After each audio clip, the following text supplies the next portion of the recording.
Vamos começar então, gente? Vamos lá!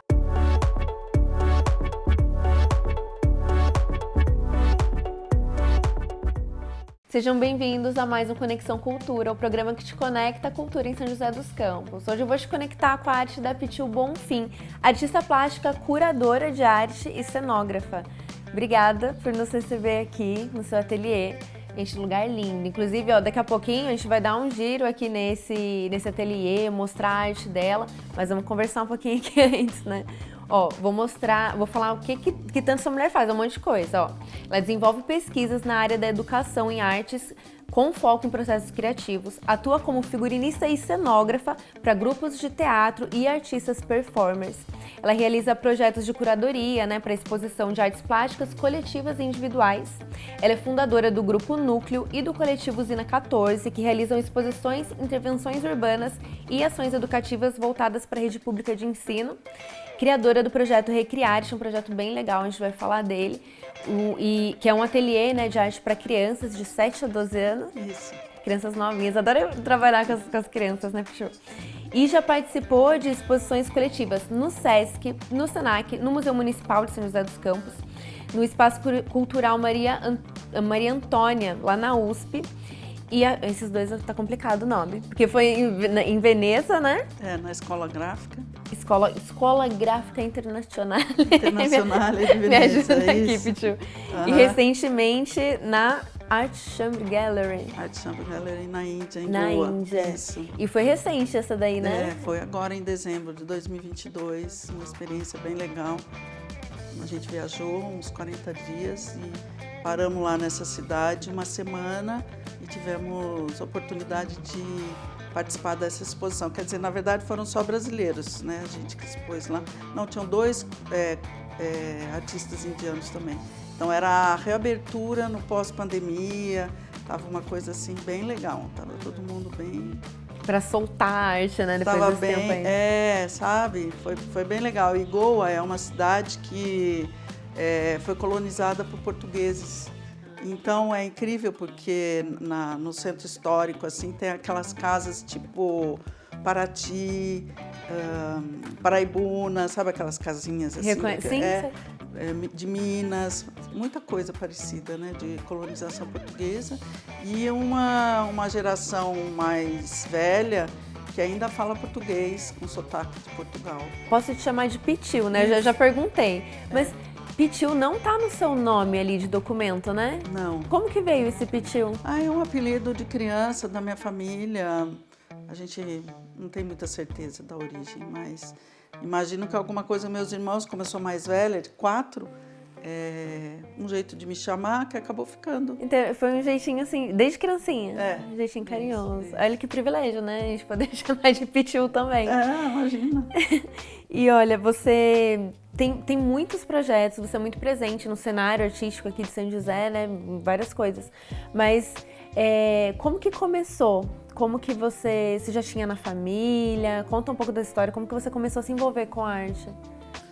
Vamos dizer que alguma coisa que eu sempre quis fazer, mas eu sou de uma geração que na época que você ia decidir um pouco o que você ia fazer e essa área, vamos dizer, não era uma área muito assim atrativa ou que a família incentivasse você seguir, né? Não era tradicional, né?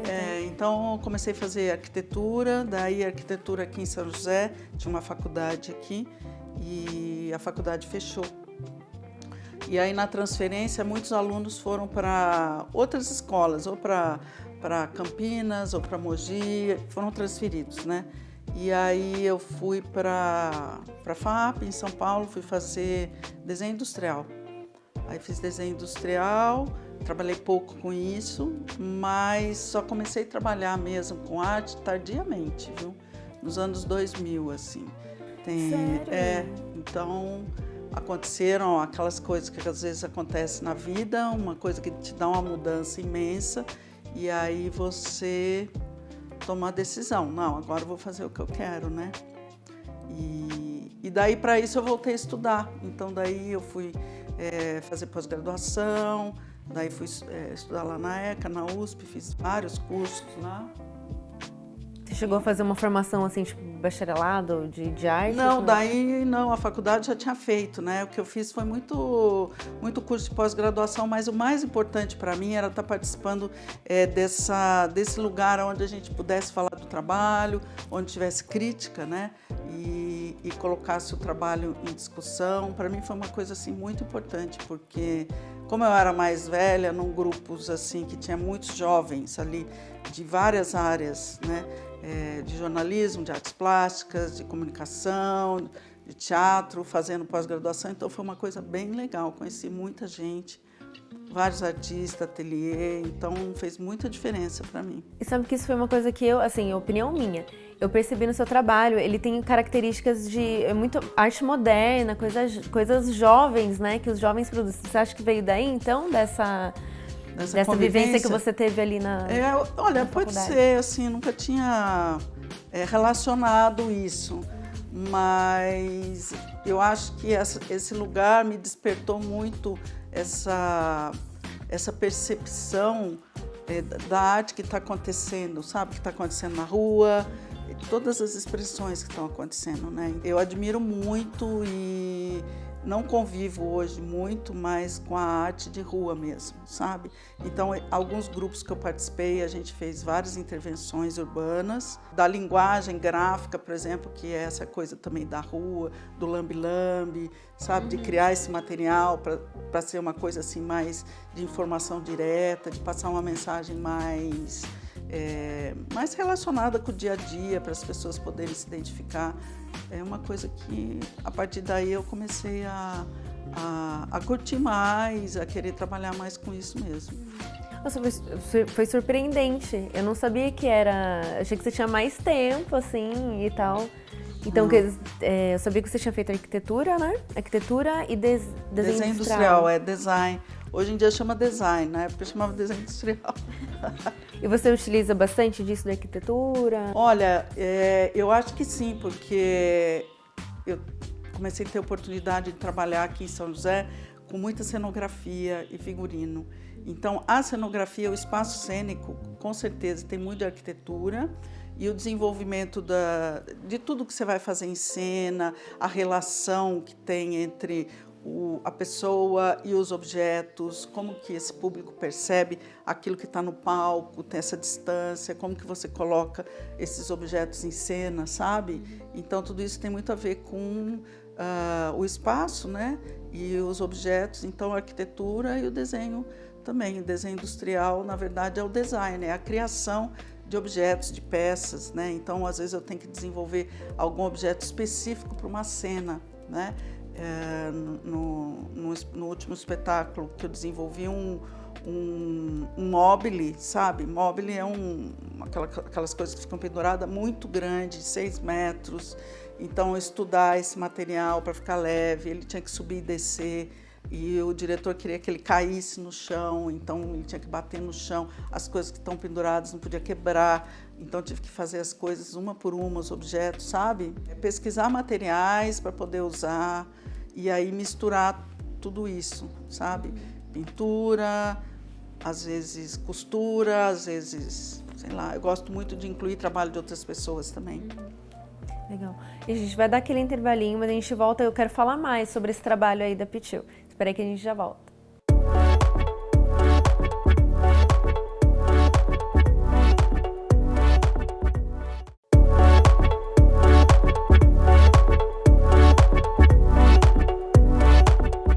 Estou de volta aqui com a Pitil. A gente tinha parado falando do seu trabalho como cenógrafa, também tem esse trabalho como figurinista, né? Eu até vi lá no Instagram, você estava falando.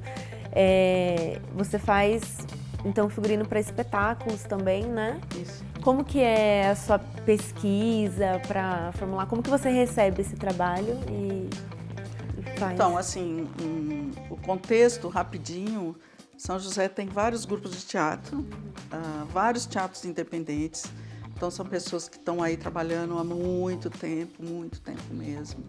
E grupos, né? E que trabalham com editais, alguma coisa de edital de São José, mas muita gente consegue editais do PROAC, que é o estado de São Paulo, né? Que é maior e bem específico para teatro, né? Então, eu acabei sendo convidada, comecei alguns trabalhos e acabo sendo convidada a participar. Então, tenho uma relação com os diretores. O que é bem legal é que o pessoal desses grupos foram se profissionalizando bastante, sabe? Então, são situações muito organizadas, eu acho, assim. E aí, quando vem o convite, também eles convidam algum diretor ou uma diretora. Então, através disso, eu tive a oportunidade de trabalhar com diretores muito legais, sabe? Pessoas bem legais, assim. E... Tem alguma experiência, assim, que você lembra que te marque mais? Olha... Que tenha dado mais trabalho? O que você tenha... Tem uma...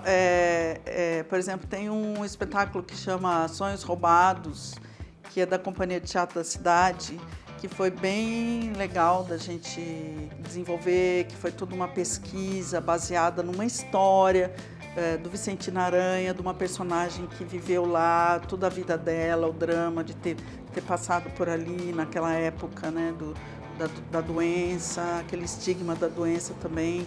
Então, uma história bem densa, assim. E aí criar todo esse cenário que tinha a ver um pouco com circo, que tinha a ver com música, que tinha, sabe, uma personagem que era uma mulher que andava meio perdida pelas cenas da cidade e como que a gente ia fazer toda essa roupa, esse manto, sabe? E foi bem legal porque a gente conseguiu incluir bastante trabalho artesanal, sabe?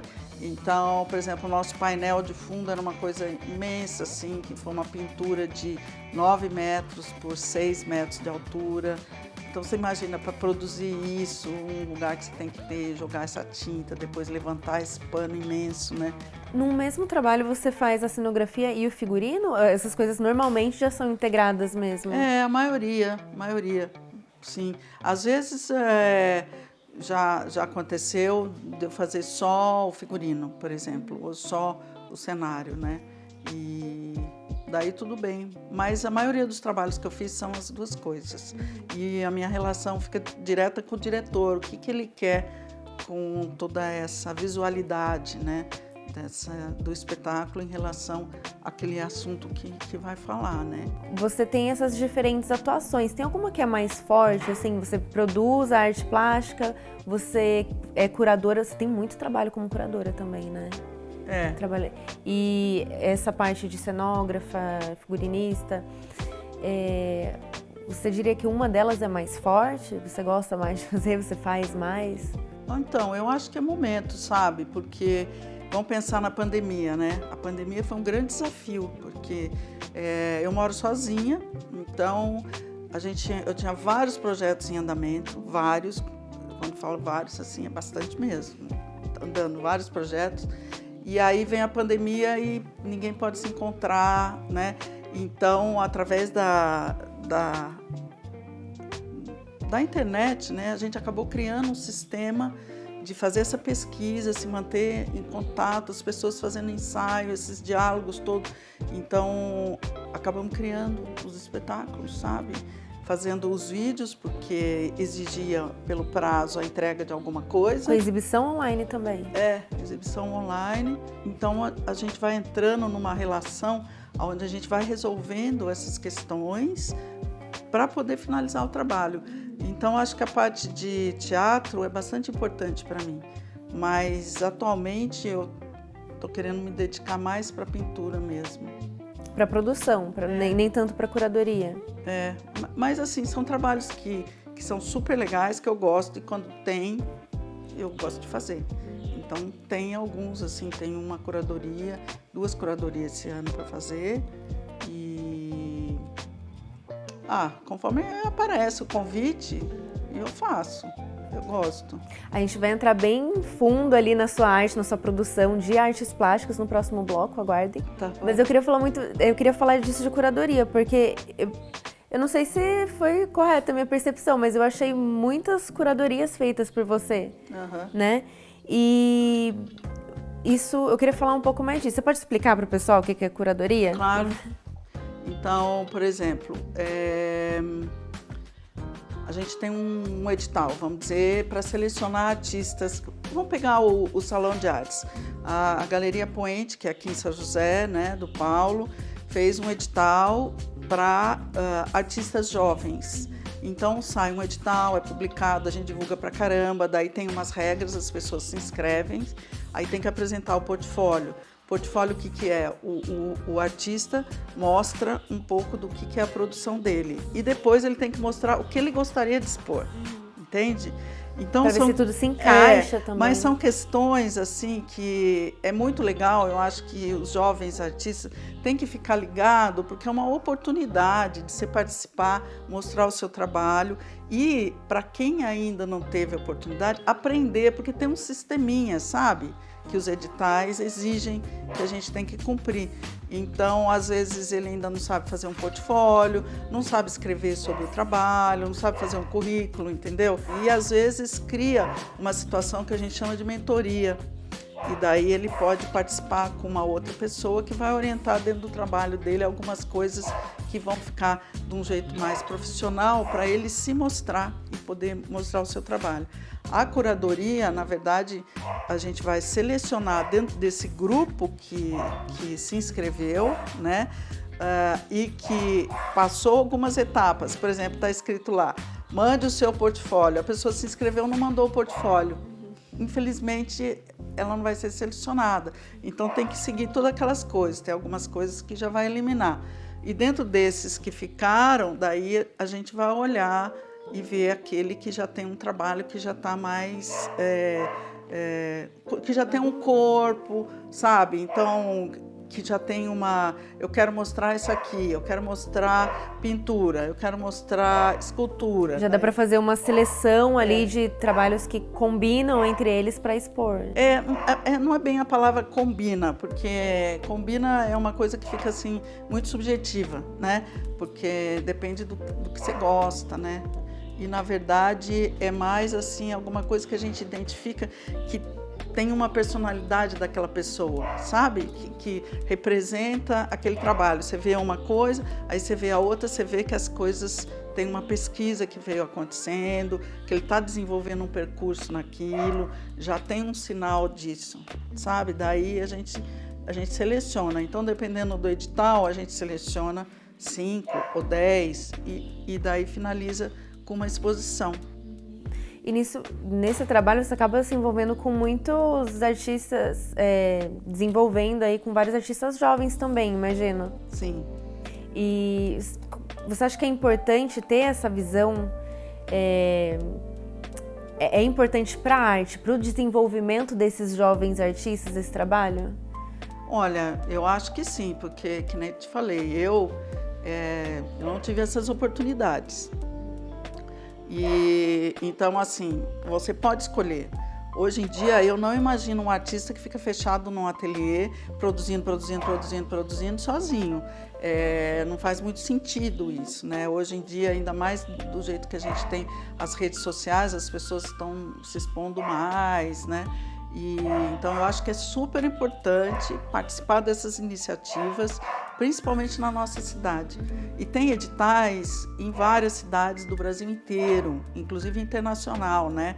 E quando a pessoa participa de abre um portalzinho, uma janelinha assim, que começa a ver outras possibilidades, sabe? E eu acho que isso que é o principal, a pessoa o jovem artista poder perceber que aqui ele pode viver daquilo que ele faz, que ele gosta, né? E que tem situações acontecendo que permite isso. Agora, ele precisa também se adequar a algumas coisas, né?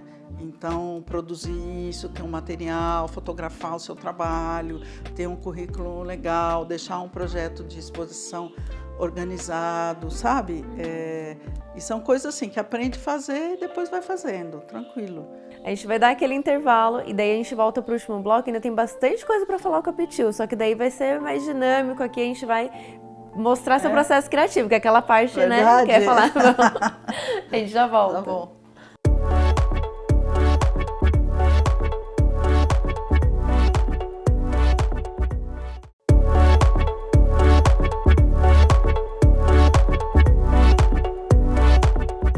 Estamos de volta pro último bloco e como eu prometi, agora eu tô com a Pitil aqui, ó. Ela já começou, né, um processo criativo, a gente vai falar de todo esse processo criativo dela. Tá porque bom. você desenvolveu aí técnicas, né? Você pode explicar pra gente o que você já fez aqui? Tá, então é um processo de pintura, né, que na verdade é o meu processo, tem inúmeros, cada um pesquisa, né, mas o que eu gosto de fazer são essas camadas de tinta, então envolve a camada da tinta, a espessura da tinta, que pode ser a tinta, a massa da tinta, a tinta diluída e como que as cores vão se comportando com essas sobreposições, ou de massa ou de transparência pelas aguadas. Então é um processo que ele vai se desenvolvendo conforme eu vou fazendo. Agora eu escolhi algumas cores, né? Então a primeira vez que eu estou colocando um fundo com essa massa preta, nunca trabalhei assim com a tinta preta, então vou experimentar essas cores aguadas por cima e depois vem as outras. Então cada etapa dessa de sobreposição eu espero um pouco para secar, para depois aplicar a outra, para já não ter a mistura.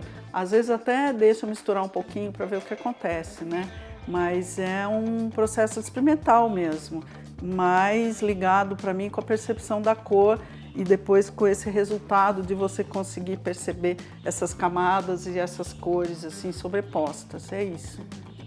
Quais serão as próximas etapas? Você Então pode aqui fazer eu já novamente? fiz esse fundo, né, que justamente é essa massa preta e depois essa aguada, e agora eu vou trabalhar com uma aguada que vai escorrer aqui, daí depois eu tenho que secar e daí amanhã talvez ou no final da tarde fazer de novo a outra etapa. Então a gente não vai sair daqui com essa obra pronta. Ah, é não muito vai, tempo, vai ainda muitas demorar. camadas. Vai demorar, demora um pouco. Depois você pode até ver que tem um pronto, que dá pra ver mais como é que funciona, sabe? O resultado, né, depois. Porque daí a gente falando assim, quando você olha, você consegue perceber, sabe? Então aqui, olha, a gente consegue... O Pichu avisou que ia fazer sujeira. Ah, bom, daí não tem jeito, né? Pintar, É isso, né? ateliê, né, gente? E tudo vira arte. Então você... Ah, é uma coisa de escolher. Vai acontecendo, o que vai acontecendo, você escolhe, sabe, um pouco como você quer deixar. Você quer deixar escorrido, se vai, assim. Então, é uma coisa que eu tenho gostado bastante de fazer, essa experiência. O que você costuma pensar quando você está pintando? Você pensa em transmitir algo com o que você faz? Não, assim, e na verdade eu fico bem concentrada na cor, no que está acontecendo com a cor quando eu estou escolhendo se ela vai ficar mais aguada, se ela vai ficar mais chapada, entendeu? Então, como que ela vai se comportar, tá vendo como vai mudando? Sim. Por exemplo, eu gosto também de deixar essa percepção do pincel, sabe? A linha do pincel aparecendo. Eu adoro esse azul, gente. Acho o máximo. Você estava falando dos problemas, né, que acontecem. Conforme você faz, né? Então, ou a tinta, por exemplo, vai diluindo em cima de alguma camada que já é mais grossa, o que acontece, e na hora que encontra com alguma coisa que é mais diluída.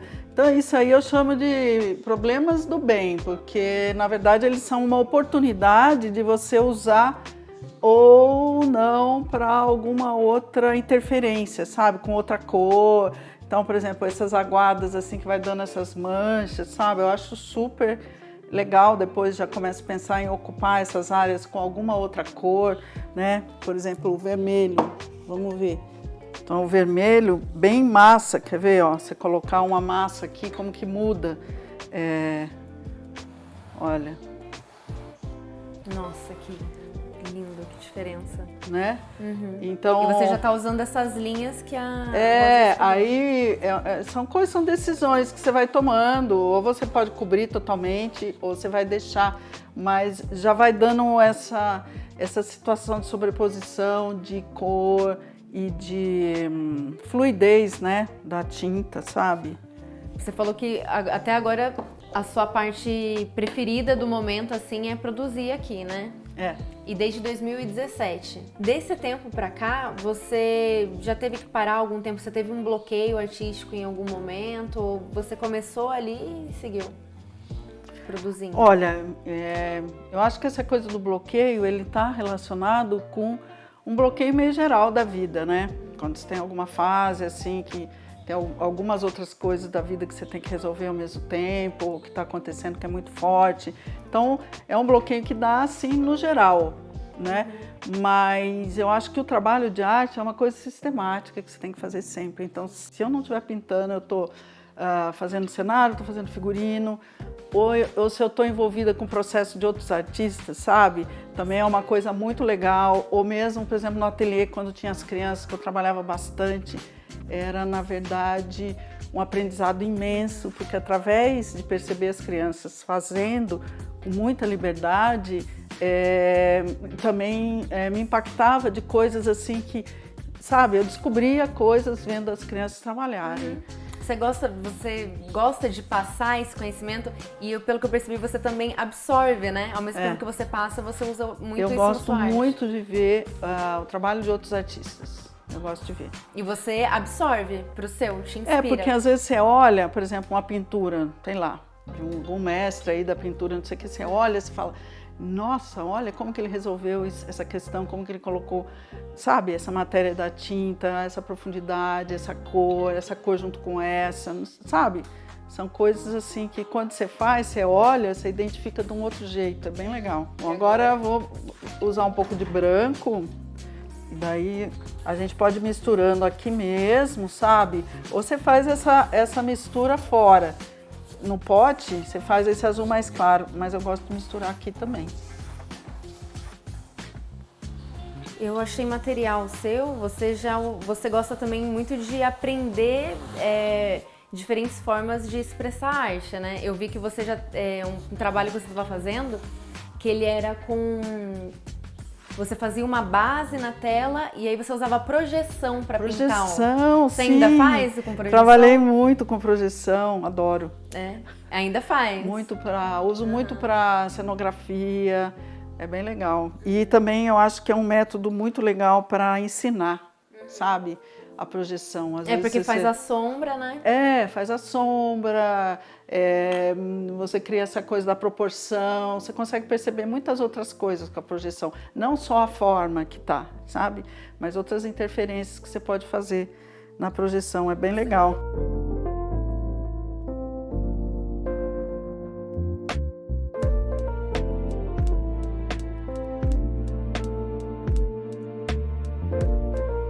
Parabéns pelo trabalho. Obrigada.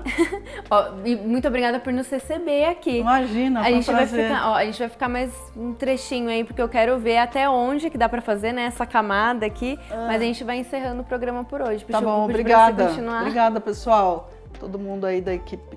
Bem-vindos, obrigada. Gente, vocês sabem, se quiserem assistir esse programa novamente, tudo fica disponível lá no canal da TV Câmara, no YouTube. E também tem nosso Instagram, que você pode seguir e ver as próximas pautas, o que está acontecendo na TV Câmara de São José dos Campos. Então é isso, até a próxima semana no Conexão Cultura.